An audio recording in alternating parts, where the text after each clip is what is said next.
Paz y bien, queridos hermanos y hermanas. Vamos a iniciar nuestra reflexión hoy escuchando la lectura del libro de los Hechos de los Apóstoles. En aquellos días, unos que bajaron de Judea se pusieron a enseñar a los hermanos que, si no se circuncidaban conforme a la tradición de Moisés, no podían salvarse. Esto provocó un altercado y una violenta discusión con Pablo y Bernabé, y se decidió que Pablo, Bernabé y algunos más subieran a Jerusalén a consultar a los apóstoles y presbíteros sobre la controversia. La iglesia los proveyó para el viaje. Atravesaron Fenicia y Samaria, contando a los hermanos cómo se convertían los gentiles y alegrándolos mucho con la noticia. Al llegar a Jerusalén, la iglesia, los apóstoles y los presbíteros los recibieron muy bien. Ellos contaron lo que Dios había hecho con ellos, pero algunos de la secta de los fariseos que habían abrazado la fe intervinieron diciendo: hay que circuncidarlos y exigirles que guarden la ley de Moisés. Los apóstoles y los presbíteros se reunieron a examinar el asunto. Palabra de Dios, te alabamos, Señor.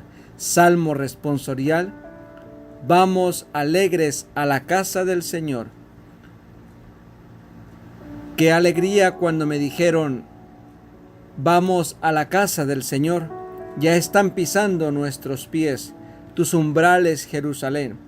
Allá suben las tribus del Señor, según la costumbre de Israel, a celebrar el nombre del Señor. En ella están los tribunales de justicia en el palacio de David. Vamos alegres a la casa del Señor. Proclamación del Santo Evangelio según San Juan. En aquel tiempo dijo Jesús a sus discípulos: yo soy la verdadera vid y mi Padre es el labrador. A todo sarmiento mío que no da fruto lo arranca, y a todo el que da fruto lo poda para que dé más fruto. Vosotros ya estáis limpios por las palabras que os he hablado. Permaneced en mí y yo en vosotros.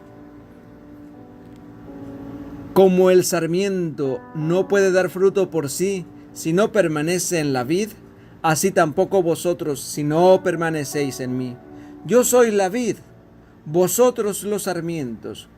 El que permanece en mí y yo en él, ese da fruto abundante, porque sin mí no podéis hacer nada.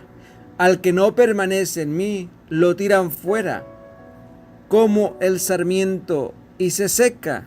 Luego los recogen y los echan al fuego y arden. Si permanecéis en mí y mis palabras permanecen en vosotros, pedid lo que deseáis y se realizará. Con esto recibe gloria mi Padre, con que deis fruto abundante, así seréis discípulos míos. Palabra del Señor. Gloria a ti, Señor Jesús. El capítulo 15 de los Hechos de los Apóstoles, que leeremos de manera fragmentada durante estos días, es una presentación maravillosa, elaborada por San Lucas, de las tensiones creadas en la comunidad de los creyentes desde los comienzos y que podemos considerar como el modelo de instrucciones de uso para las comunidades cristianas a lo largo de la historia. Simplificando, unas comunidades nuevas abiertas,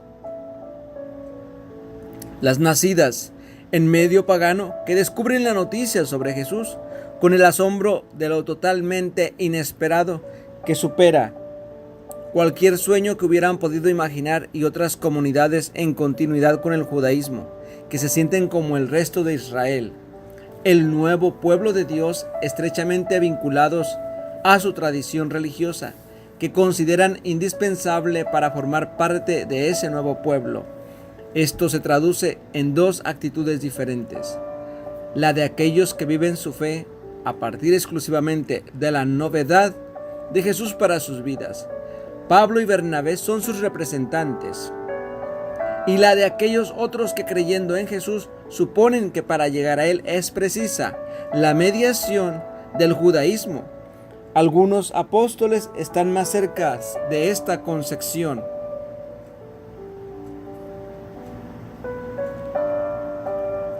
Los segundos pretenden imponer su punto de vista y ello da lugar a una disputa importante que es preciso solucionar para que la iglesia no se rompa. Pablo y Bernabé serán enviados a dialogar con la iglesia de Jerusalén. Y la lectura nos deja hoy con el interrogante de lo que sucederá tras la deliberación de los que se reúnen para examinar el asunto, pero también con la primera gran lección que podríamos haber aprendido. El primer paso es el diálogo y personalmente que prevalece en mí de estas diversas formas de vivir la fe. ¿Me inclino hacia el cumplimiento de normas? ¿Descubro la fe como un don que tiene por único y exclusivo centro al Señor resucitado? Vida y salvación para mí y para todos. ¿Cómo podría contarme y contar lo que Dios ha hecho conmigo? Jesús utiliza una comparación muy sencilla de entender en su mundo agrícola para mostrarnos el grado de vinculación que establece con nosotros, haciéndonos partícipes de su vida, la vid y los sarmientos, una participación que no es ni automática ni pasiva. Pone en juego nuestra libertad y nos provoca a entrar en un dinamismo que se mueve en torno a dos claves: dar frutos y permanecer. Esto es tan esencial que lleva a Jesús a hacer dos afirmaciones rotundas que a veces nos pueden producir desconcierto. Sin mí no podéis hacer nada. ¿Está Jesús exagerando? Los seres humanos podemos hacer muchas cosas y desde la libertad mantenernos al margen de la corriente de la vida que se nos entrega. En ese caso no producimos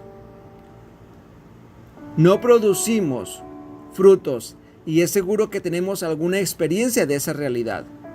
¿Cuántas veces comprobamos en nosotros y en nuestro entorno actuaciones que no generan vida, más bien que dañan, que no están al servicio del bien?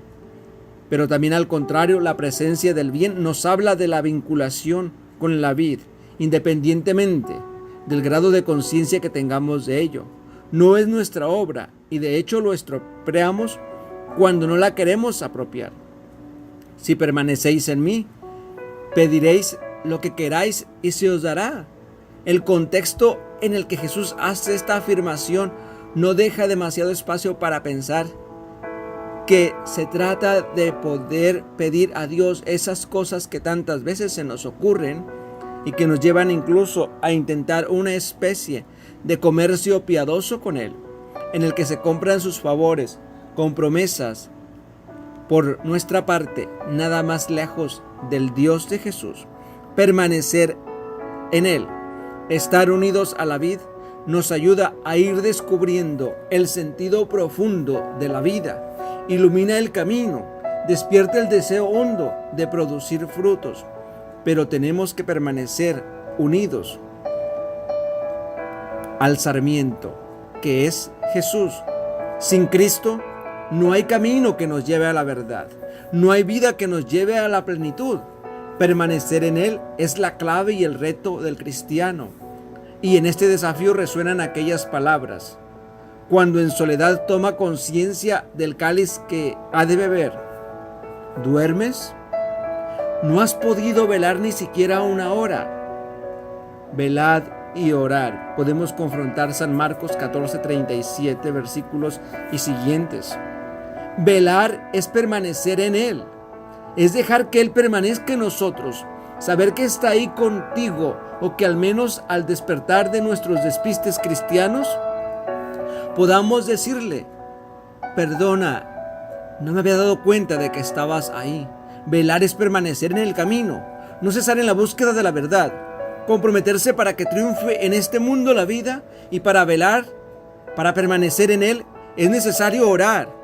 Orar para conservar en el corazón sus palabras y pedir, alabar, adorar, agradecer, conversar lo que deseemos, de forma que se haga la voluntad del Padre y abunden los frutos del reino.